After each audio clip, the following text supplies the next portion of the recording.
我哋首先講下我哋嘅比賽目的先啦。咁頭先 Sally 都有講到啦。咁呢個平台其實咧就一直以來我哋都有用佢嚟，可能學生都會用佢嚟練習普通話啦咁樣。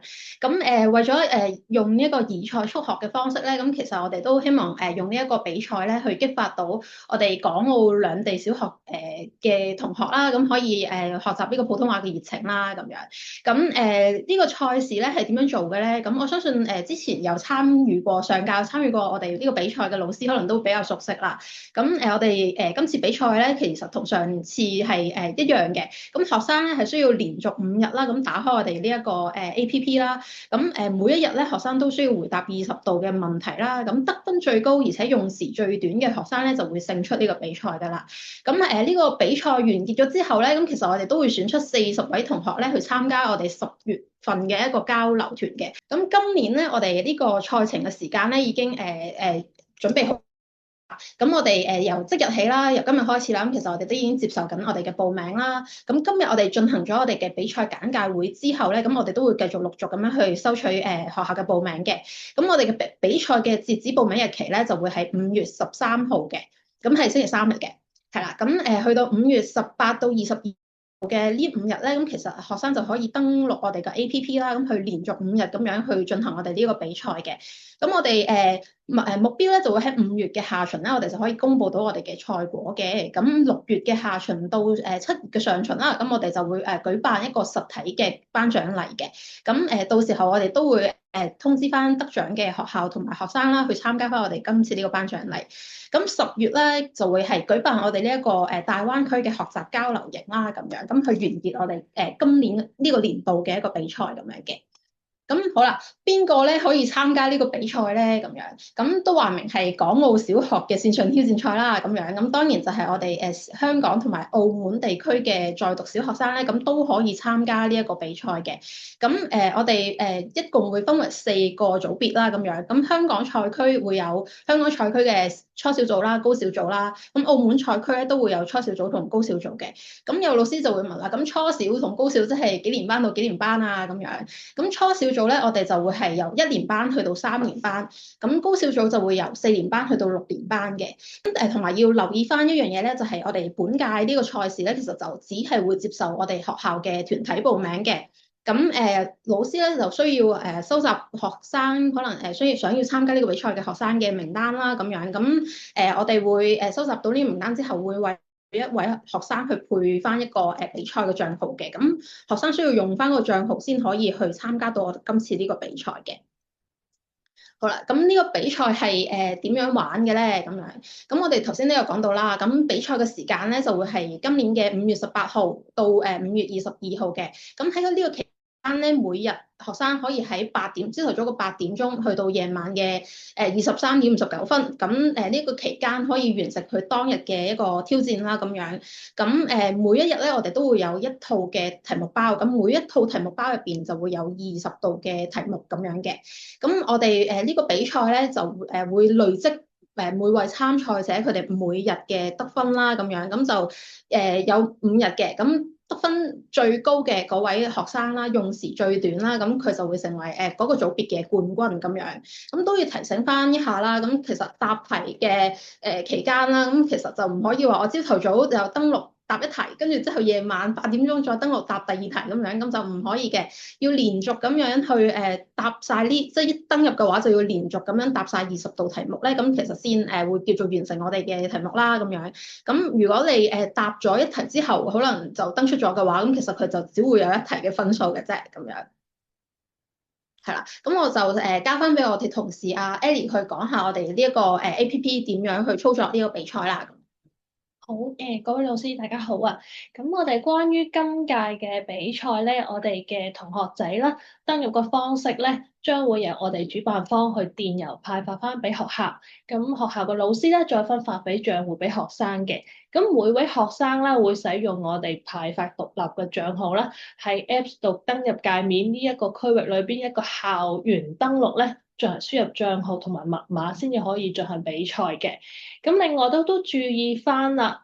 因為可能有啲同學仔已經係用開呢個 app 啊，或者佢哋自己有用其他唔同嘅登入途徑去用呢個 app 去進行呢、去玩呢個賽普通話其他唔同嘅區域嘅遊戲啦。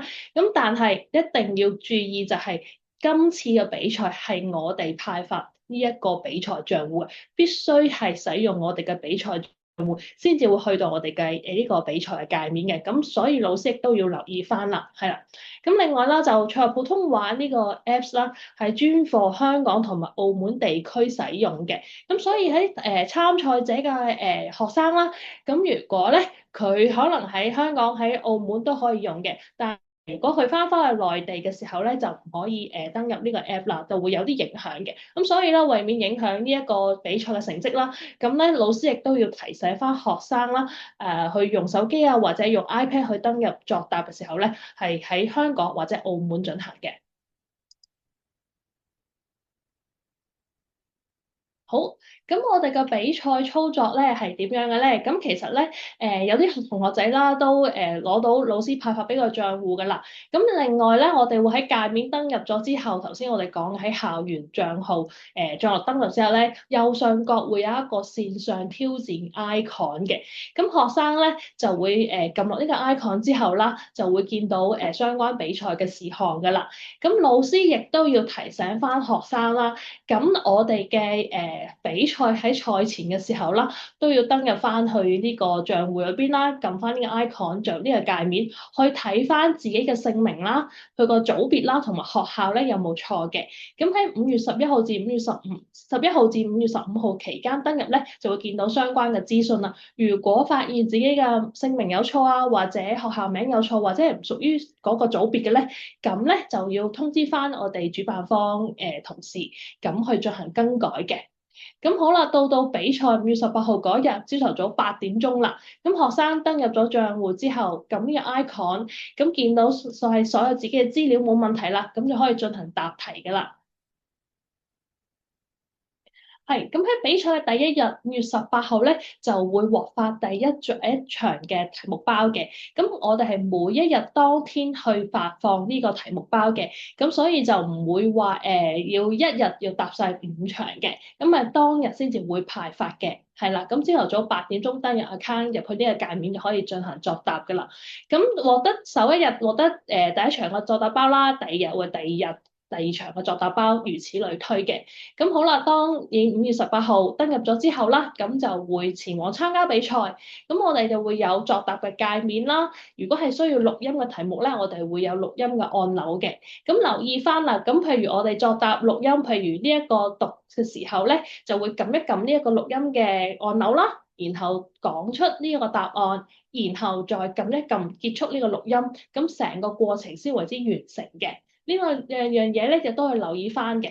咁另外啦，亦都係需要啦，去睇翻、注意翻錄音嘅時候咧，係盡量靠近你嘅電子設備嘅。例如學生可能用手機啊，或者用 iPad 嘅，咁需要咧係保持周圍環境比較安靜啦，咁就冇乜雜音啊或者嘈吵嘅環境嘅。咁以中等嘅速度啦，咁去進行朗讀嘅。如果太快咧，咁或者係太慢咧嘅時候咧，可能都會有少少影響你哋個錄音嘅效果嘅。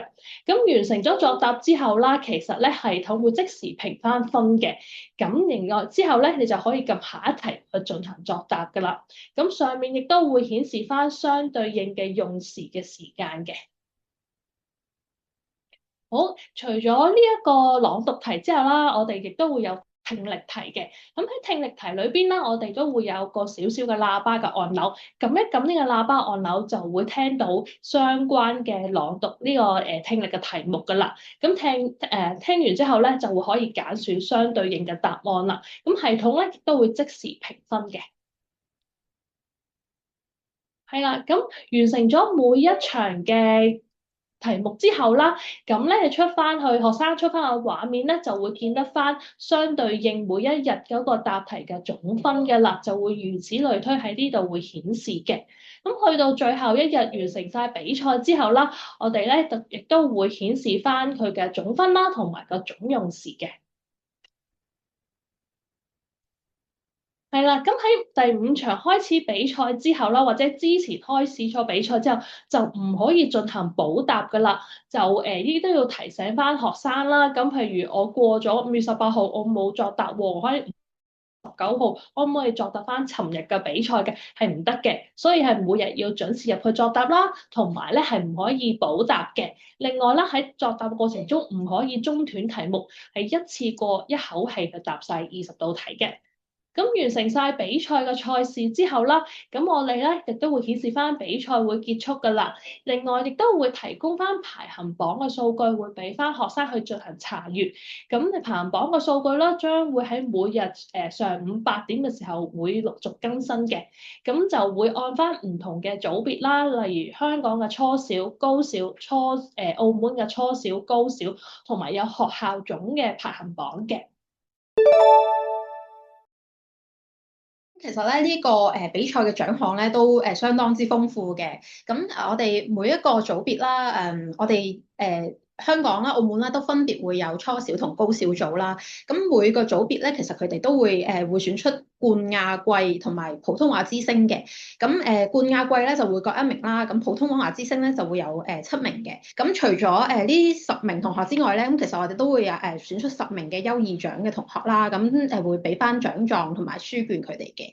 咁如果係5日都有參賽嘅同學啦，咁其實佢哋都會喺呢個學習平台入邊咧，會得到一個徽章嘅，叫做全勤徽章啦。咁就紀念翻佢哋今次呢一個比賽有參與到。咁我哋每個組別咧，其實嘅冠亞季軍啦，同埋普通話之星咧，都會獲邀去參加翻我哋10月份嘅大灣區文化交流營啦。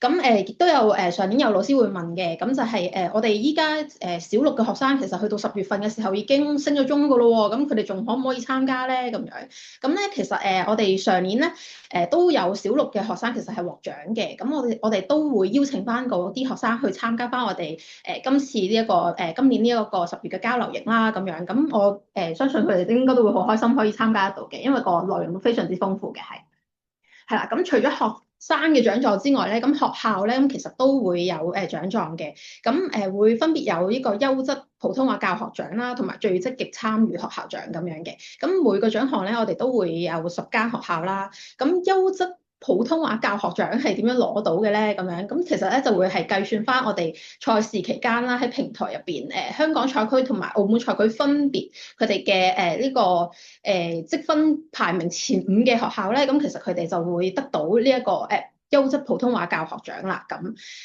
最積極參與學校獎咧，就顧名思義啦，就係我哋參與率最高嘅10間學校嘅。咁呢個參與率咧係點樣計出嚟咧？咁其實就會係學校嘅學生總人數啦，咁除翻佢哋參與嘅真正參與嘅學生人數啦。